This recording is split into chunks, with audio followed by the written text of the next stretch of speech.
Hi, friends. Welcome to Rajis Reflections, a space to pause and reflect. Thanks to all my viewers who travel with me on this beautiful journey. Before we get into today's reflections, if you have not subscribed to my channel so far, please hit subscribe, share, and press the bell icon for further notifications. Today's reflections are on some of the responses received on the reflective episodes posted so far. Please stay till the end of the talk as you have something at the end as a takeaway. One of the valid feedback received is that pause before reaction is not possible. Only after you react, you realize that you have reacted.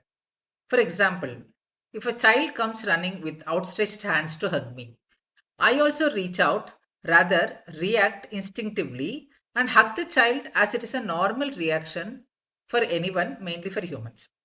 Then where is the question of pause? Pause has no duty here. That's a very beautiful and important question to be pondered. Let me try to give my point of view. If it is convincing and agreeable to you, please register your views as pause before react in the comments box, or else please share your views. The purpose of this sharing is to travel together and learn to evolve. Pause before you react does not mean suppressing natural love, warmth, or humanity.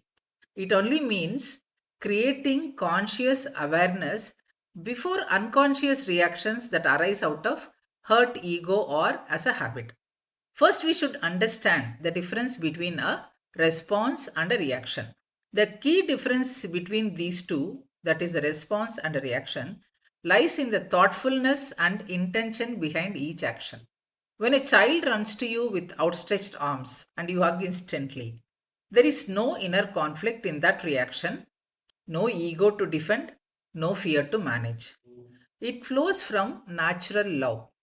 Though the expression is understood as a reaction, it is a response in a psychological context. Good. Here, pause has no role to play. Then, what does pause before you react mean? It is applicable when someone's words or actions trigger you. A situation that provokes your anger, fear, or makes you feel insecure or make you angry. There is a feeling of unrest and discomfort that is felt. In such moments, the mind wants to attack or justify or escape, which forms the instant and impulsive reaction. Many times, after the reaction, it results in regret or pain. The emotions are not normal and comfortable as you feel when you respond to your child by hugging. Be it a comforting action or an impulsive one. Reacting at once is human in nature, agreed. We realized we have reacted only after we react. So, what happens is initially pause comes after reaction. With practice, it comes before the reaction. Pause is that space where awareness meets impulse. All our instant and immediate expressions, verbally or physically, need not be reactive in nature. Hugging a child is a natural human response and not to be misunderstood as a reaction, which is an expression of our disagreement or discomfort, or to any situations which is not acceptable to us. The pause is that space between the stimulus and the habitual response, which is to be practiced, is what is stressed upon here. This is in our own interest. Next, on the last week episode on high expectations, the silent thief of peace, some of you have expressed it is better to reduce or eliminate expectations as many times unfulfilled expectations destroy our peace. Yes, there is no second opinion on that. Whether expressed or not, unfulfilled expectations destroy our peace. Many times, even after being vocal about our desire and expectations, be it small or big, realistic or unrealistic, unfulfilled expectations destroy our peace. But is it so easy to have a life without any expectations on anything? No, it is not that easy and it is not possible also. So, it is better to work on how best to handle that in our own interest and not allow it to destroy our peace of mind. It is also said that whatever be the differences between husband and wife, they should not argue or get heated up in front of the children, as it will have a psychological impact on the children. Well said. True. Parents are the first teachers and role models for the children. But many times the situations makes us react even in the presence of the children. How to handle this? Especially when there is a conflict of interest. How to handle that? The wounds caused by this conflict may not be visible sometimes. That will result in the withdrawal and behavioral change slowly. In one of the feedback, the friend had mentioned that we should understand that a happy life is not built on big achievements but by small actions and happy moments. Well said.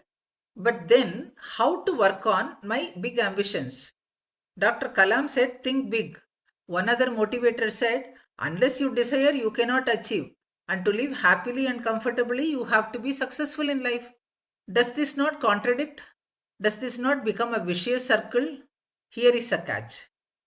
We should try to work out on our strengths and limitations, and our desires and expectations should try to match or fit into that.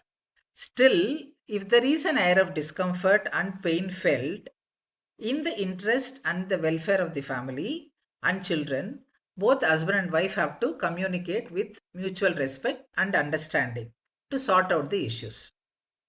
There are no problems or issues which do not have a solution, especially when there is love and affection. If that itself is missing, then that has to be discussed separately, not here now. Learn to accept the other person with their limitations and defects. None of us is perfect.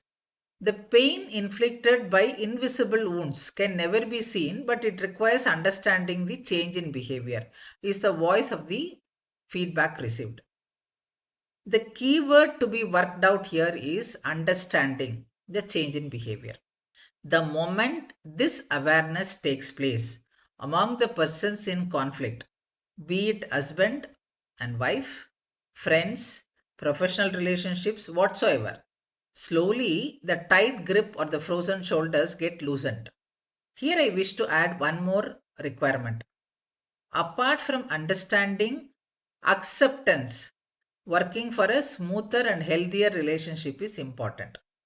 Only understanding and refusal to accept does not take you anywhere.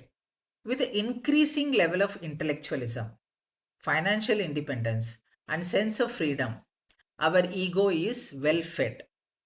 We miss to pay attention or understand the sensitivities that are the strongest pillars of healthy and happy life and to build relationships. There is no thumb rule or a universal formula or a yardstick which can be applied equally to one and all. Each one of us is unique and our emotional balance also differs. What works for one does not work for another. This understanding is a must. So, no comparisons, please. Here comes the role and importance to practice pause, as it helps us to become more aware of the conflicting situations. By practicing pause and making it a practice in our day to day life, we can learn to avoid the moments of conflicting impulsive reactions. This will save a lot of pain to us and to others around us and pave the way for a happy and a healthier life. Before the end of day's reflection, suppose if the expectations and desires are communicated, will there not be any misunderstanding? We will address this next week. Thank you for joining me on Rajis Reflections. Stay connected with me on this space as we introspect, discuss, reflect, and evolve. Stay healthy, be happy, and radiate happiness till we meet again.